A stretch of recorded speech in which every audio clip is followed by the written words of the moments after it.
ఆయన ఎంపీ అభ్యర్థి కిలా రోసయ్యకి, అలానే ఇతర సోదరులు అంబటి మురళి గారు పోటీ చేస్తున్నారు, అలానే శాసనసభ్యులు గిరి గారు ఉన్నారు, యేసురత్నం గారు, ఇంకా వేదిక మీద ఉన్న పెద్దలందరికీ, అలానే వైఎస్ఆర్సీపీ నాయకులకు, వైఎస్ జగన్మోహన్ రెడ్డి గారి అభిమానులకు, వైఎస్ఆర్సీపీ కార్యకర్తలకు అందరికీ కూడా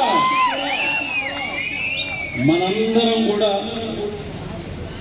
పరీక్షించుకునే సమయం వచ్చింది. ఒక 2 విషయాలు మన రోసయ్య గారి గురించి చెప్పాలి. జగన్మోహన్ రెడ్డి గారు ఏ సందర్భంలో మరి ఆయనకి సీట్ ఇచ్చారో తెలియదు, కానీ పొన్నూరు సీట్ ఇచ్చినప్పుడు కూడా ఆయనకి అదొక ఛాలెంజింగ్ టాస్క్. 25 ఏళ్లుగా కంచుకోట కట్టుకుని స్వార్థంతో కూడిన ఒక రాజకీయ పార్టీ కోట బద్దలు కొట్టమని చెప్పని ఆయనకి ఆ బాధ్యత అప్పగించారు. అప్పుడు కూడా మీ అందరూ తోడున్నారు, ఆయన్ని గెలిపించారు. ఇప్పుడు అదే స్థానంలో ఆ పరంపర కంటిన్యూ అవ్వాలని చెప్పని మన మురళి అన్న గారికి కూడా అవకాశం ఇచ్చారు. మరి మీ అందరి ఆశీస్సులతో తప్పనిసరిగా ఆయన గెలిపించుకోవాలి. ఈయనకేదో బాగా బలగం బాగుందని చెప్పని జగన్ గారికి ఇంకొక డౌట్ వచ్చింది.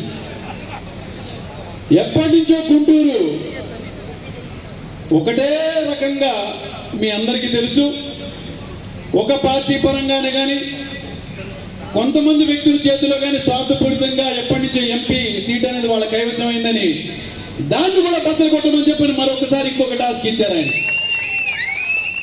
మరి ఈసారి మనందరం కలిసి గెలిపించుకుంటున్నాం కదా, ఇదే ఉత్సాహంతో, ఇదే ఊపుతో, ఇదే నమ్మకంతో 2 ఓట్లు ప్రతి అసెంబ్లీలో కూడా ఫ్యాన్కి, ఎంపీ గుర్తు కూడా తప్పనిసరిగా ఫ్యాన్కి వేసి మనకు అందుబాటులో ఉన్నటువంటి వ్యక్తుల్ని, మన గురించి పరితపించి మనతో తిరిగి మనల్ని అన్న, తమ్ముడు, అక్క, చెల్లెని పిలిచేటువంటి నాయకులతో కలిసి ఉన్నామా? మీరు కన్నా పలకరించాలి అంటే మీ అందరిలో ఎంతమందికి వీసా ఉంది?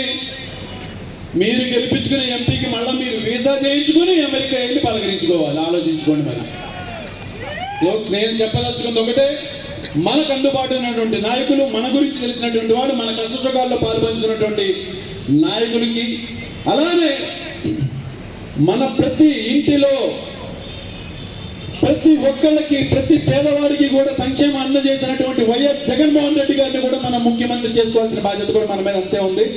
కాబట్టి మీ అందరికీ కూడా ఒకే ఒక్క విన్నపం, అక్కడ జగన్మోహన్ రెడ్డి గారిని, ఇక్కడ ఎంపీగా రోసయ్య గారిని, ఆయనతో ఉన్నటువంటి 7 నియోజకవర్గాల్లో ఉన్నటువంటి ఎమ్మెల్యేలందరినీ కూడా మనం తప్పనిసరిగా గెలిపించుకోవడానికి మీ అందరితో పాటుగా ఈ తమ్ముడు నరేంద్ర కూడా మీతో తిరుగుతాడని చెప్పని నేను సభాముఖంగా తెలియజేస్తుంటే అవకాశం ఇచ్చిన అందరికీ కూడా ఒకసారి మన శిరస్సు వచ్చి నమస్కారం తెలియజేస్తున్నాను. Thank you.